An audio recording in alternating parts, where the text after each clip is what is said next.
Good afternoon. Thank you so much. I know you needed that stretch. How about Coach Carter? Yeah. Coach, the great sports announcer now, and Coach Lou Holtz once was asked, what does it take to be a great sports announcer? He said, well, it's kind of like being a politician. You just start talking till you think of something to say. Well, I know what I want to say here today to MEC and to all of you. Thank you. Thank you for being a part of this great organization. A state cannot survive, they cannot endure without a chamber. Think, if you will, for just a moment, what this state would look like without an MEC.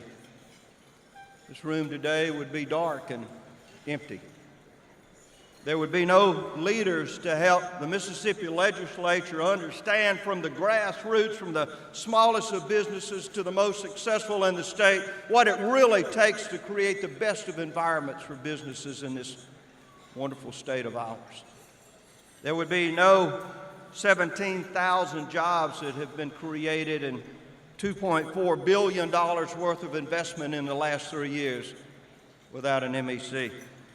Our unemployment rate would not be down to 6.8% from 9.5% if it were not for MEC.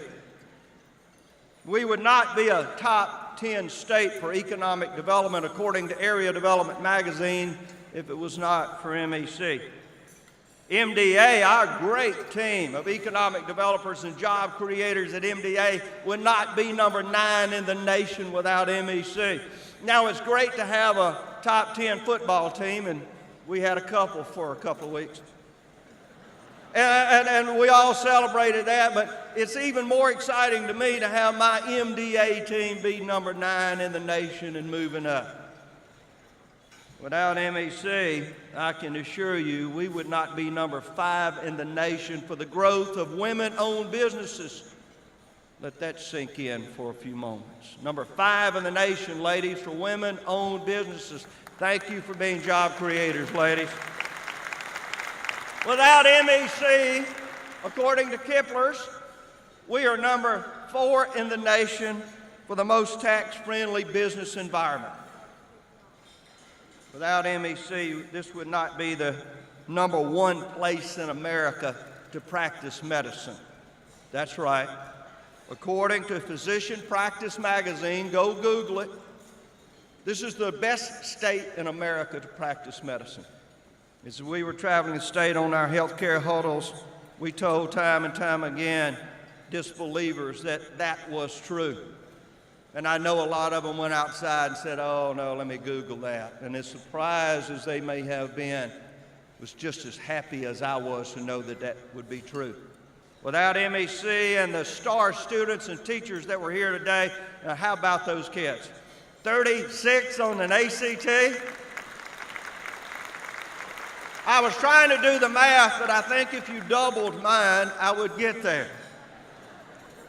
Remarkable future that we have. Just the other day, I was in Madison County at Madison Central, and they have over 100 students that are in the 30-plus club. Now, at my age, you think 30-plus, that means we're getting older. No, those kids made 30-plus on their ACT, over 100 of them in one high school. Remarkable things happen here. Without MEC and the legislature's help and the leadership of this state, we would not have Dr. Condoleezza Rice, who's board chairman of the Foundation for Excellence in Education, recently stated that Mississippi is quickly becoming the next great American success story in education.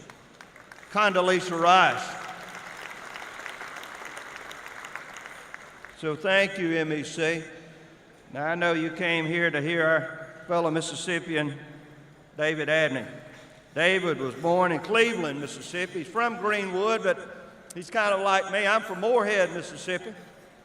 Now, luckily, they had a clinic in Moorhead, Dr. Phillips did, and I was delivered there, but David and I think he may have had to go to Cleveland and find a hospital in those days.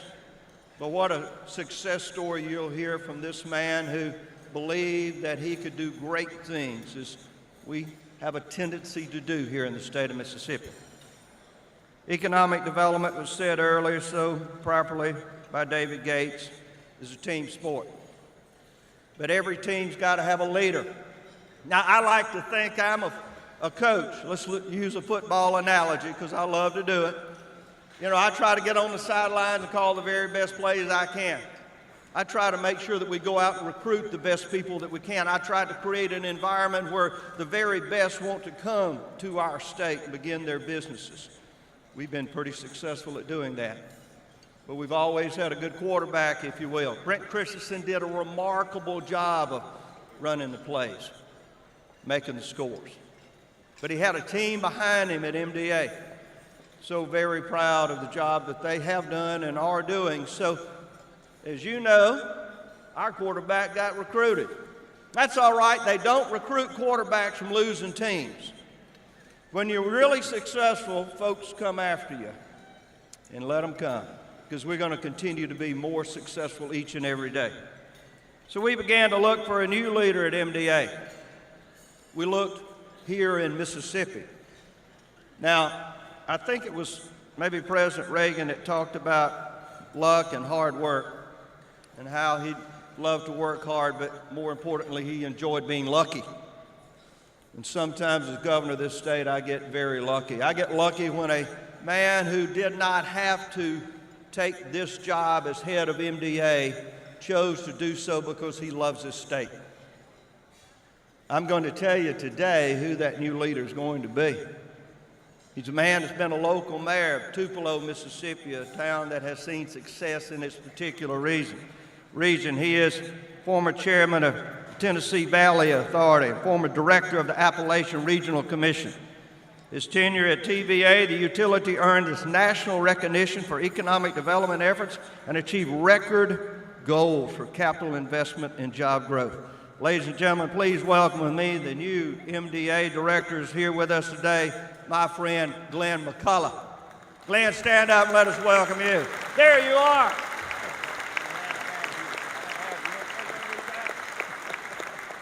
Thank you, Governor.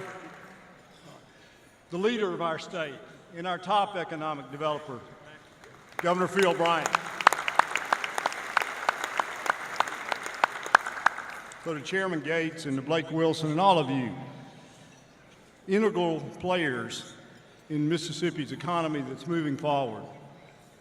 You know, the Mississippi Development Authority is in business to help communities, to help counties, to help regions, to help corporations and companies and countries, like most recently Israel, achieve their goals.